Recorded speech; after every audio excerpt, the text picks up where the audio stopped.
కృష్ణ యాదవ్ గారు, మర్రెడ్డి గారు, వేదిక మీద ఉన్నటువంటి పెద్దలు, సర్కిల్ నలుమూలల నుంచి హాజరైనటువంటి ఏఐజిఐడి సోదరులారా, సోదరీమణులారా, మీ ఎందుకోసం ఇక్కడ సమావేశమయ్యామో మీ అందరూ కూడా బాధితో ఆ సమస్య పరిష్కారం కోసం ఉద్యమాలు చేయాలని, చేస్తున్నటువంటి ఉద్యమాలు మరింత ఉధృత రూపంలో చేయాలనే ఒక నిర్ణయంతో అందరం కూడా ఇక్కడికి సమావేశమయ్యాం.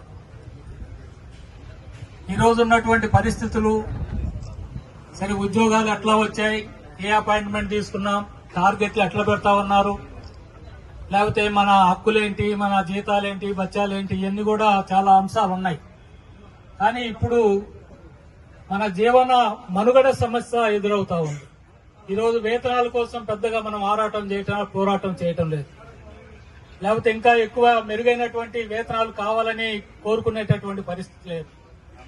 ఈ ఉన్నటువంటి ఉద్యోగాలని ఎలా కాపాడుకోవాలి, ఈ ఉన్నటువంటి ఉద్యోగాలకి కేంద్ర ప్రభుత్వం ప్రవేశపెడుతున్నటువంటి లేదా తెస్తున్నటువంటి జీవోలు, కేంద్ర ప్రభుత్వం అనుసరిస్తున్నటువంటి విధానాలు, కార్మిక వ్యతిరేక చట్టాలు, ఉన్నటువంటి హక్కులు కోల్పోయంగా చట్టాలను రద్దు చేయటం, వాటి స్థానంలో 4 లేబర్ కోడ్లు తీసుకురావటం, ఇవన్నీ కూడా సమాజం ఈరోజు స్వతంత్రం వచ్చి 80 సంవత్సరాలు దాటిన తర్వాత ఇంకా మెరుగైనటువంటి వసతుల కోసం, మెరుగైనటువంటి సౌకర్యాల కోసం పోరాటాలు చేయకుండానే సంపాదించాల్సినటువంటి పరిస్థితుల్లో ఈ రోజు మనం 80 సంవత్సరాల స్వతంత్రానంతరం, మన స్వతంత్రం ఎట్లా వచ్చిందో మీ అందరికీ కూడా తెలుసు. బ్రిటిష్ వాడు ఈ దేశాన్ని పరిపాలిస్తున్నాడు, మన సంపదనంతా దేశం కొట్టుకొని పోతున్నాడు.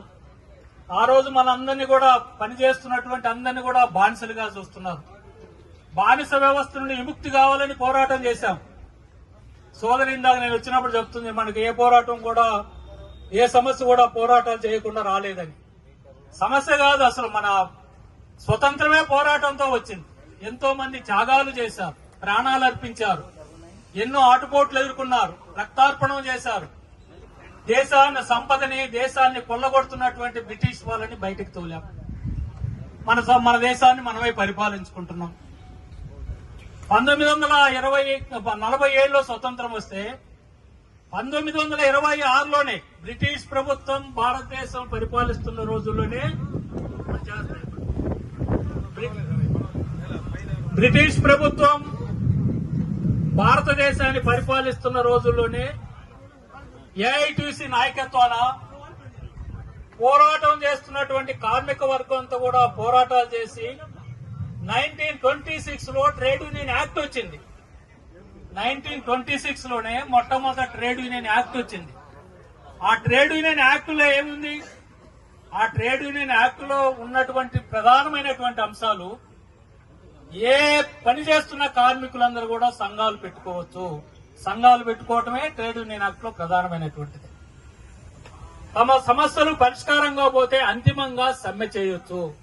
సమ్మె చేసే హక్కును కూడా ఆ రోజు మనం తీసుకున్నాం. పని భద్రత, ఎక్కడైతే పని చేస్తున్నారో ఆ కార్మికుడు ఏ రంగంలోనైనా పనిచేయండి, ఏ రంగంలోనైనా పనిచేయండి, వారికి పని భద్రత ఉండాలి, మెరుగైనటువంటి వేతనాలు ఉండాలి.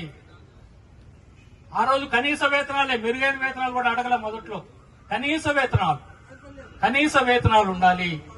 ఇవన్నీ కూడా 1926 ట్రేడ్ యూనియన్ యాక్ట్ లో వచ్చినాయి.